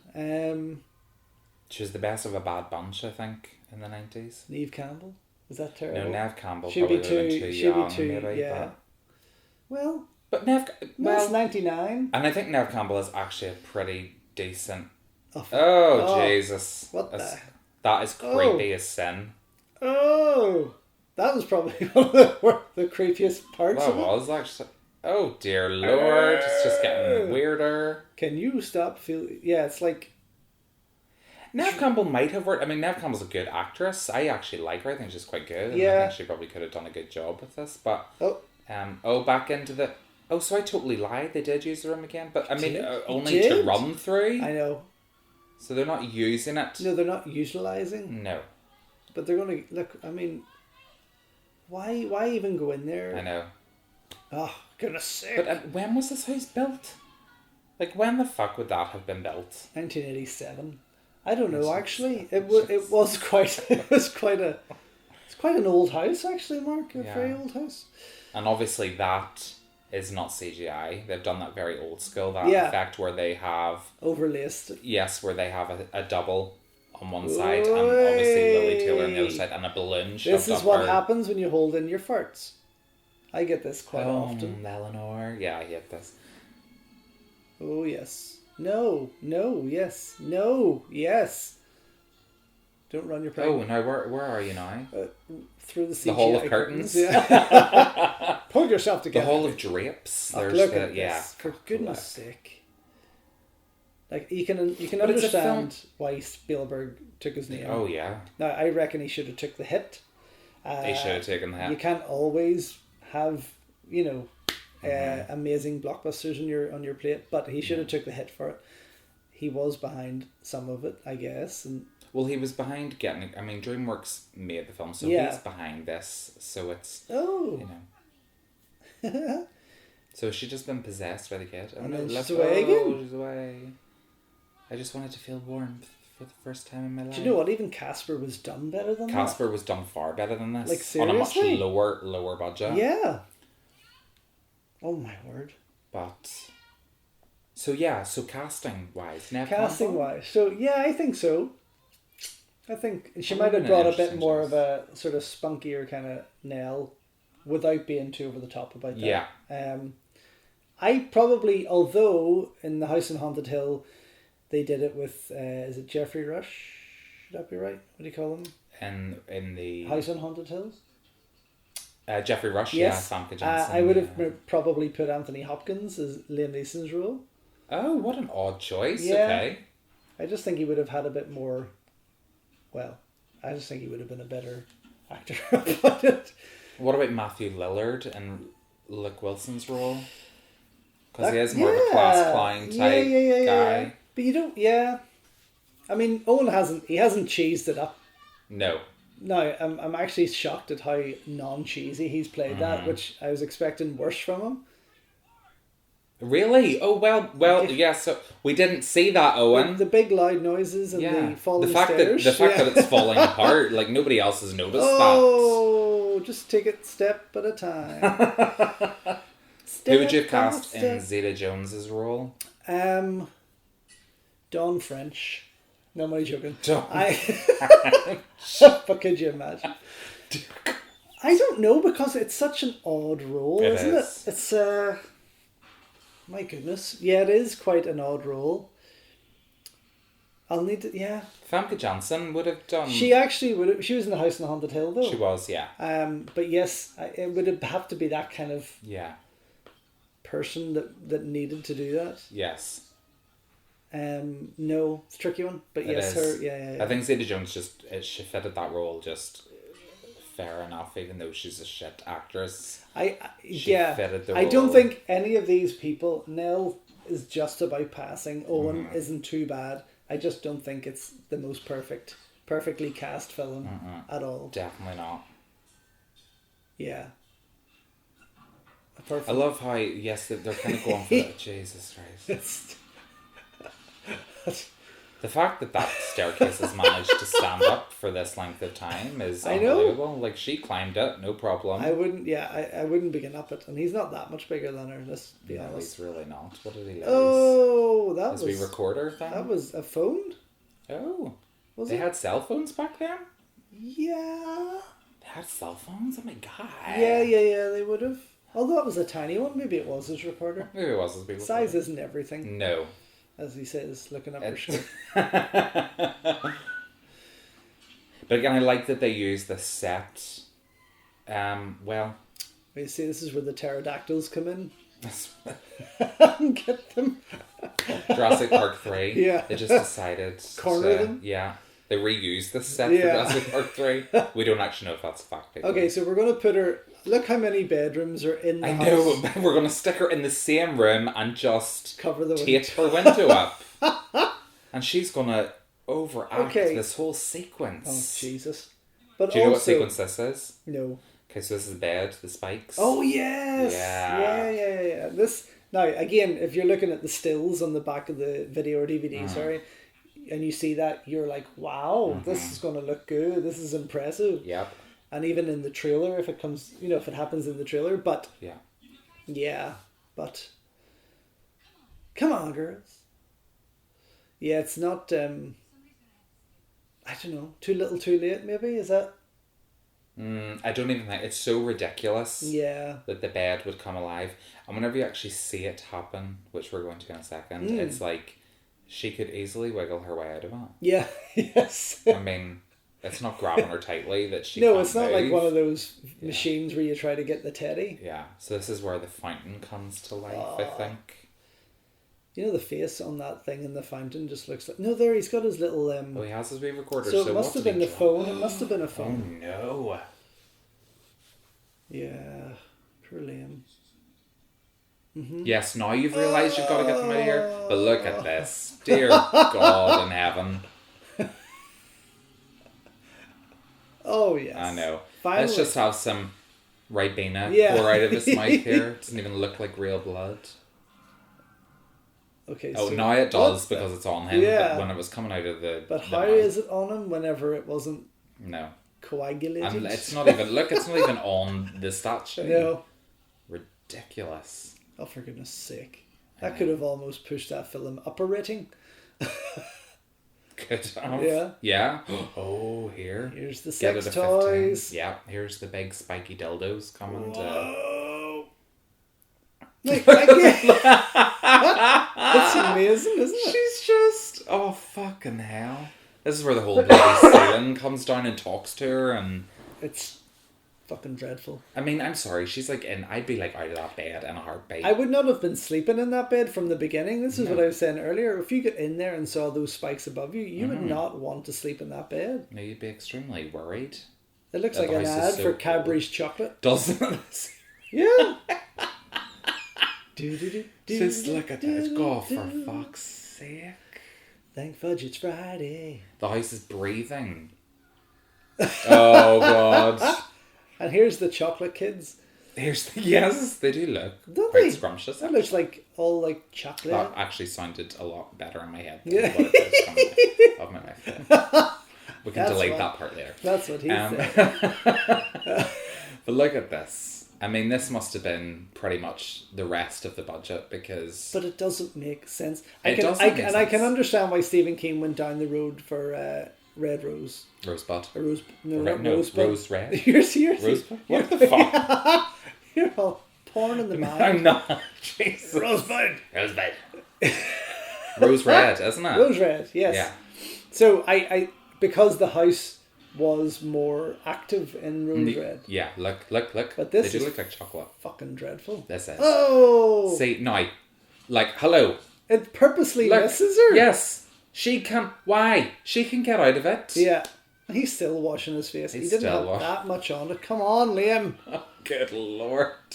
Oh, let me grab your knockers. Oh, come on. Get out of it. Oh, come on, Nell. This is like a steampunk horror movie. And there's Freddy. There's all his arms. Oh.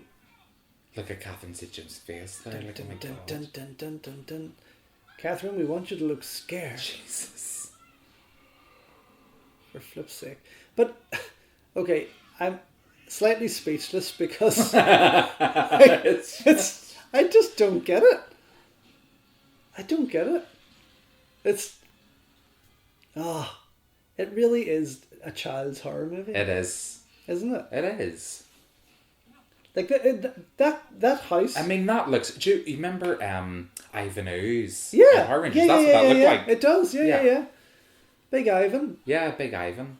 Oh, come on, guys. All she needs to do is move her arms out of it. Yeah, she's kind of just frozen. She is. But also that house would make a fantastic ride or attraction in Universal Studios or something like that. Oh yeah, you know, if they had this kind of creation, this thing going on, that would be a fantastic. As an interactive experience, this would be incredible. Yeah. That set would just have been phenomenal. To be able to walk around and all this stuff happen, and then maybe in point 7 put on like your 3D glasses and stuff. Yeah. That would have worked really well for me. Had it been a success, a grand success, they may have gone down that route. Yeah. Which would have been fantastic. Instead, they made I suppose the Haunted Mansion was already there. The Haunted Mansion was already there. Yeah. And far scarier than that film. Yeah. I can tell you that now. And this film. The Haunted Mansion at Disney is scarier than The Haunting. Yeah. Oh, drive through the gate, for goodness Well, he does sake. try to. He does try to. Please, oh God, no, the cat is... Don't you worry about my pussy. Hey, there you go, big guy. So, we are getting close to the end. Yeah, so this is getting... Yeah, no, we're still about 20 minutes. Well, yeah, maybe about 15 so minutes. Well, hopefully there's like 20 minutes of credits. 20 minutes of credits? Are you that fed up with it already? No. Honestly, I'm not. I'm just, as I said it before, I'm just disappointed. Mm-hmm. They take... It angers me when I see such a waste of money and resources that are just fucking shot to shit. But, like, he can't even drive. What the fuck? Did he turn before he even hit it? Yes, your hair's okay. Oh, for God's sake. Now, in any other horror movie, that would have impaled him. It would have went through his head. Yeah. But they can't because it's a 12. Yeah. And unfortunately, in 12 rated films in the UK, you can't have people So if you were the head of the studio, if you were the head of Dreamworks, and which, I mean, theoretically... Look at this here. Yeah. Every fucking light's going on nice. I'd love to see their electric. I'd love to see ridiculous. Hugh Hefner coming out with a few Playgirls.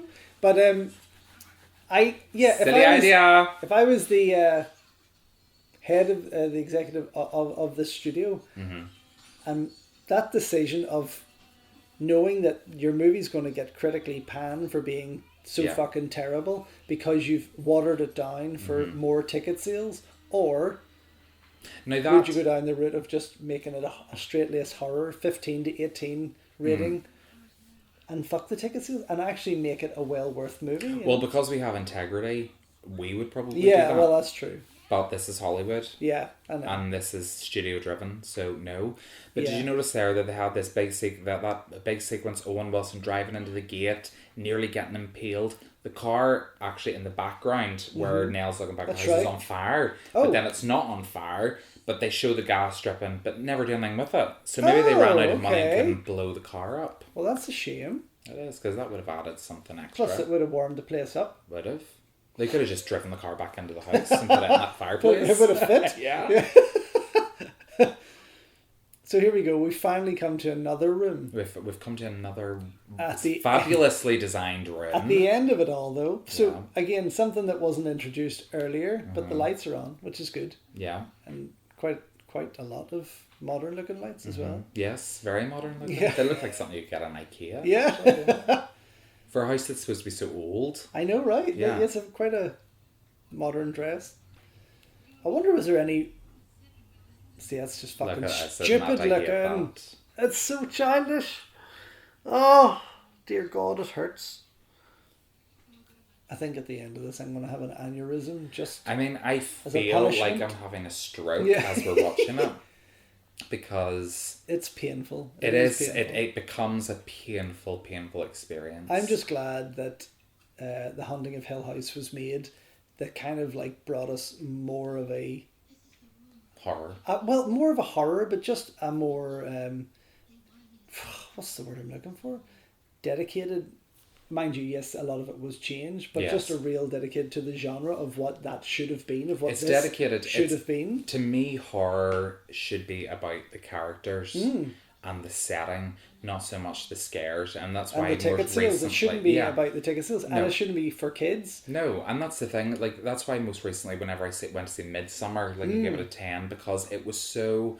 It had gorgeous visuals, beautifully shot. Yeah, but it was a very character-driven film. It relied very much on the fear, the intensity, the unknown. Yeah. This just kind of gives us everything. There's nothing left to the imagination in this film. No. It just... And now things are starting to look silly and weak and flimsy. Yes, because they've spent all their budget at the beginning of the movie building these beautiful sets. And buying Catherine's clothes. And buying Catherine's horrific costumes. Yeah.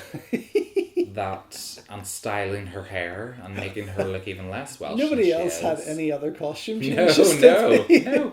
She's had the most costume changes. I'm Nell's sorry, been in Nell, that fucking nightgown for half the film. You're restricted to the nightgown. Oh, for goodness sake. But yes. Hey, hang on. If you 3 step back, Nell can push that open for you? Yes, she can. She'll be able to get that open for you. No problem. Goodness sake. Oh. You nearly knocked my tea over, Cat. There we go.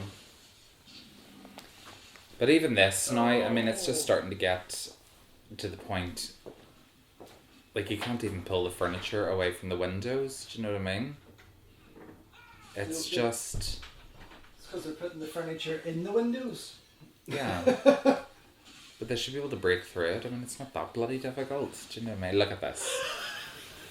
Floating chairs. That now they can't... Oh, God. Well, they might show a bit of blood here, will they?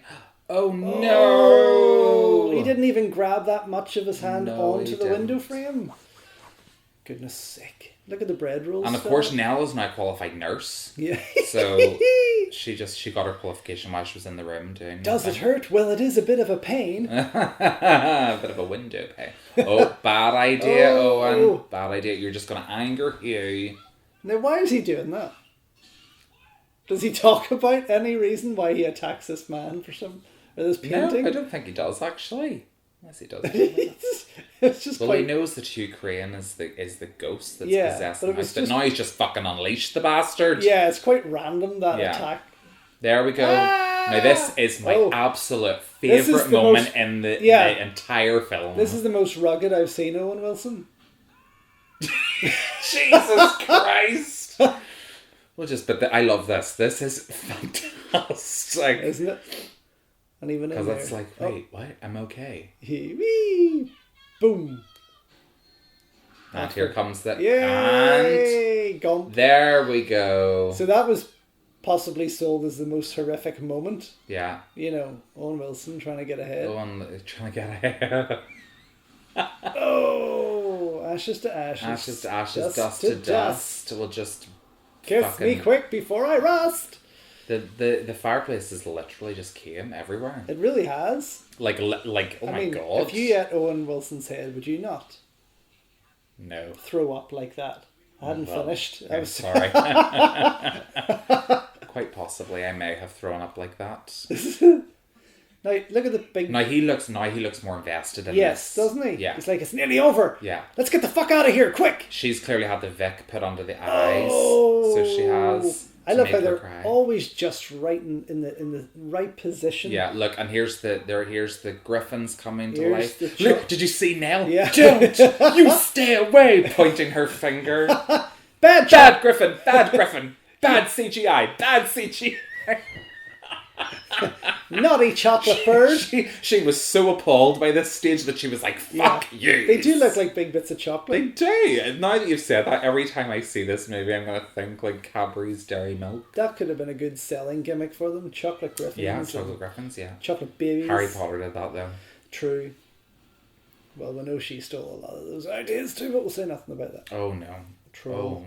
She's a troll. They're stolen from Troll movie. Harry Potter lived in the apartment with witches and trolls. Harry Potter Jr. had to fight the troll. Yeah. Was there a character called Harry Potter and Troll? Yes! Fuck he was the lead that fought the witches and the wizards and the troll. Oh my God, I hate Harry Potter too. There we go. Thieving bitch. There you go. Nobody's JK. pointed that out. We don't have any money, so you can't say this. Coincidence, my asshole. Yeah, coincidence, Michael. She probably thought, there's a movie nobody's ever going to watch. Yeah. She probably thought she was the only person on earth that had seen it. And now Eureka have brought it back to life. The glass and everything's cleared. The picture, where's the giant picture? Where is it? It wasn't there. But again, they're starting to show. There now. There we go. Here's Hugh. It wasn't there. Coming through the curtains. Jesus, it's so I wish it was a comedy. I really do.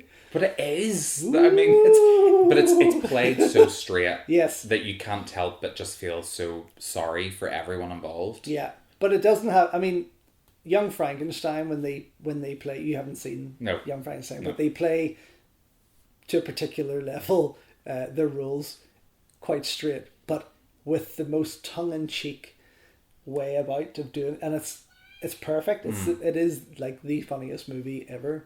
But these guys, had they just realized how terrible this movie was going to be and made fun of that. Yeah. Now the bones are so perfectly laid out, aren't they? They are. But the thing is, whenever you see Jan De Bont talking, I mean, fucking hell. Does this house ever stop breathing? Take a break. Yes, but it only breathes randomly. It does. So the thing about Jan De Bont is that he is a great DP. Mm-hmm. And that's why he should have stuck up. But obviously, he had shown an interest in directing. He was cheap. Yes, of course. And that's why they cast. But what I don't understand is why, after the fucking travesty of Speed 2... Oh, it was terrible. Did they think that he was going to redeem himself with this? Do you think that was a worse movie than this? Speed 2? Yeah. Not until the very end sequence where I literally felt like I was going to throw up. Because that camera was just like in Speed 2 all over the show. Yeah. I think this is a much worse film. Yeah, although Speed 2 is called one of the worst films of all time. I don't like it. And I don't like it. I'm not a fan of either Speed as such. I love the first one. I'm not a fan, I have to say. I would enjoy part 1 more so, but I'm not a fan of the Speed franchise. Or movies, sorry. This here, though, really takes the biscuit. It does. It just becomes too this over makes the top. Justice League look Oscar-worthy. Well, it with was. its effects. It was Oscar nominated. Was it not? Was it? Justice League, I think it was. For what? For best visual effects, maybe? In the name of fuck. I know. I don't know. I'll need to fact check that. But and look at Hugh. Judged he doesn't by even blind look real. men. That's dreadful. Like the Scooby-Doo movie. Yes. Right? It's kind of that same kind of look. Oh. They should have killed more characters off in this film. Yeah. Like Liam Neeson. Yeah.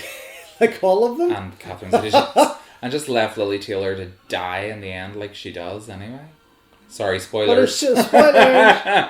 Sorry. Sorry, what I should have said is if you've never seen this movie before, don't listen because spoiler free. Now every fucking animal in the house is alive. Jesus Christ. Cadbury's chocolate friends. It's just ridiculous. It's just, I mean, dear God. That would have broke your back, I'm sorry, if you hadn't been flung against the door like that. But they flung and she didn't. So again, there's no it's like, oh, man.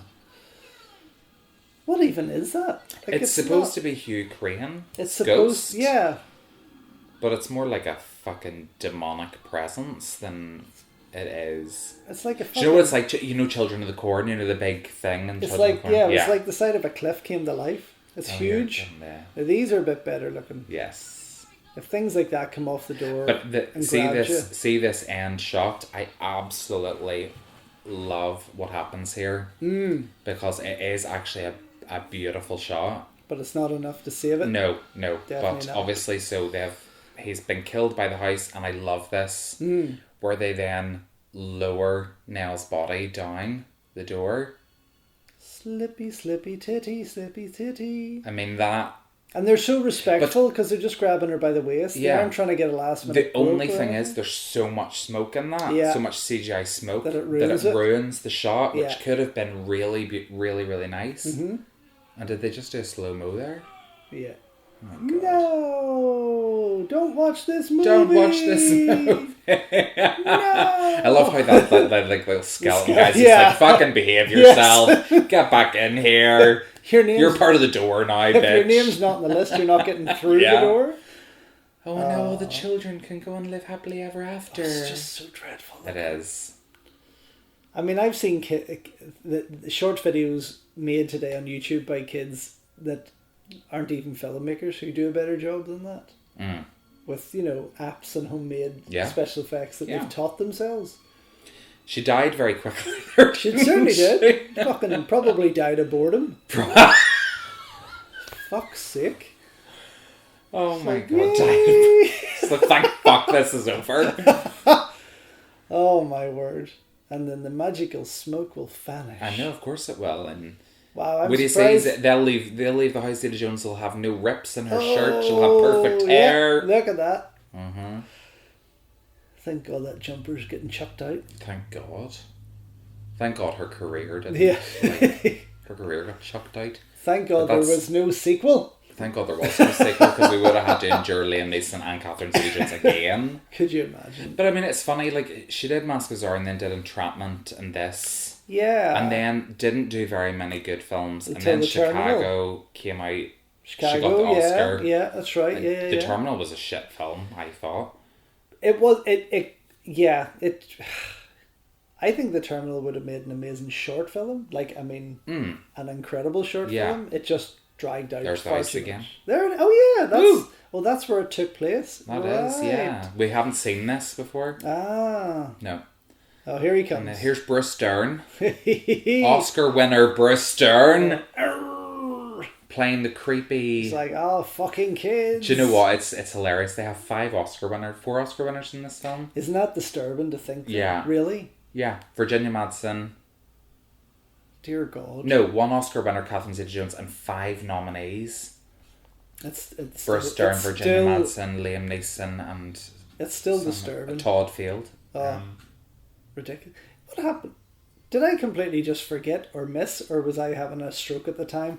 But the other guy that was in the house... Yes, he went with the girl whose eye was... Oh, right, yes, that's right. Okay, that's right. And we never heard back from them or anything? Like... No, because she probably had lost her eye.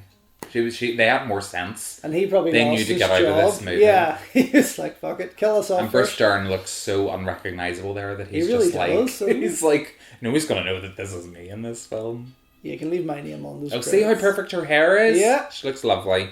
Now here's a cinematic shot. That is. You see how different that looks? Yeah. But they went fast. Did you see how they slowed that there? Maybe Jan isn't on the camera there. No. This is my career. There goes my career. Floating away. Woohoo! Clearly the farmer was out recently. He was. He must have heard all that commotion. Oh, fuck this, sing away. Directed by Jan De Bont. We're sorry, Jan. We hated it. Jan's fucking dreadful. You should be ashamed. Screenplay by David Self. It's probably not as bad as anything Rennie Harlin's done recently, but... Well, we have to do Deep Blue Sea. Yes, we do. So we do. Yeah. Which... That's coming up. Number 3. That'll be our third commentary. No, it's our 4th. Is it? Yeah. Oh, yes, it is. Sorry, we've got China O'Brien next. We do. With Cynthia Rothrock. Yeah. Cannot wait. Jerry Goldsmith did the score for that. He did indeed. And Phil... Now that surprises me that Phil Tippett did the visual effects for that. Why? Because Phil Tippett did RoboCop. Oh, what? Yes. Which was far superior to this. And Jerry Goldsmith's a phenomenal... For goodness sake. Phenomenal... composer. That's ridiculous. But clearly, again, it was money. 80 million. Was money. So yeah. There we are. So what would be your overall final rating for this? Because it's actually watchable and funny, I would probably give it a 2. Out of 10. 2 out of 10? Yeah. That's generous. What would you give it? Okay. Well, no. I suppose 1 out of 5. 1 star would be similar. So you're going 1 out of 5? I would give it probably a half a star. But you rate I do rate out of 10. Yes, on my Thanks podcast. for watching. The Celluloid Closet, by the way. Follow us. The Celluloid Closet. Movie Misfits. And now the Celluloid Misfits. Film commentary. As if we don't have enough to do, we're going to just... No, we're just going to do more. Talk ourselves into doing this. 20 episodes a season. I know. And hopefully the films get better, but they're not going to. Trust us. I don't think so. We maybe only have 3 good movies this season. We spent a good 30 minutes last night trying to pick 40 movies for the first 2 seasons. So who knows, if it goes well and we get enough of an audience and enough likes on the thing and enough sort of feedback from it, we could up the amount of films we put out weekly. Yeah. Which could be nice. Yeah. And if it's not... Because we could get more covered. Oh, definitely. Well, that's the thing. We watch how many movies a day? I know, yeah. So why not? But, thanks for watching. And if you're going to go through this movie without us, good luck. Yeah, good luck to you. Good luck if you made it this far with us. We're not that boring. I think we're quite entertaining. I don't know. And we had a lot of really interesting facts. I think so. It can only get better. It can only get better. This is only our first go. So. It is our first go, but there will be some movies that we will know a lot more about. Miss Zeta Jones, a dialect coach. What was wrong? What dialect coach? Well, because she's... She can't put her on her own. Would you shut up, cat? Because Have she's you ever Welsh. heard a more girly cat? No, that cat is the loudest cat I've ever known. Oh in my my life. God. Obviously she was too Welsh, so She they was needed to give obviously, her a little bit of dialect, or she was too Spanish. Well, she had leftover Spanish from The Mask of Sorrow. You look too Spanish. Can you say it like Studio. this? I'm really, really disappointed in Tippett Studio for that even is being quite, involved in that. That is quite shocking, actually. Yeah. And he did the effects. Phil Tippett was the effects supervisor, or did the effects for Starship Troopers as well, which I know we're going to talk about. Yeah. But so, again, far superior. And that came out before this, right? 98. Yeah, so it would have just been before this. But again, visually, on a lower budget. Visually, far more fucking stunning than this. Yeah. Which is just incredible to think. Yeah. Something went wrong somewhere. So it did. At the very beginning. When Stephen King walked off that set, they should have been like, fuck this. Yeah. And this Stephen King's Red Rose became, I think to me anyway, became more of an impressive production than that did. We should commentary actually that. That'd be interesting. It's about 3 days long. I don't have 3 days to set. I don't have the batteries for 3 days. No, if you got proper batteries, you might. But, we will. Yeah. So there we go. Greg Nicotero was also a supervisor. Nicotero. Who's Greg? Who he is? No. Oh, for fuck's sake. Who's Greg Nicotero? I don't have time for this. Yes, you should. You should know all these as a filmmaker. Greg Nicotero is... Too busy making films. He's done a lot of the effects work for like Creepshow the movie. Right. Okay. Yeah. So he's much more a practical effects person. Yeah. Like Savini. Yes, of course. Of course. So, another goodness. fantastic... Well, Gary Burrett, the negative cutter, was Gary Burrett. Do you know who Gary Burrett is? My God. You should know. I should You should know. Gary has cut a lot of negatives. Negatively. I was going to say. Very negatively. I think after this he Puppeteers for what? Everything was real that you saw. Fuck None of that was bad CGI. It was just... The producers wish to thank everyone who managed to sit through this entire film. Fuck it up. Including you guys for watching. Thank you very much. Thank you. I am Movie Misfit, George from Movie Misfit. This is Mark from Celluloid Closet. It's good night from him, and it's good night from me. You. I probably said that all wrong. No. No, okay. You Good night. Right. Good night. Bye.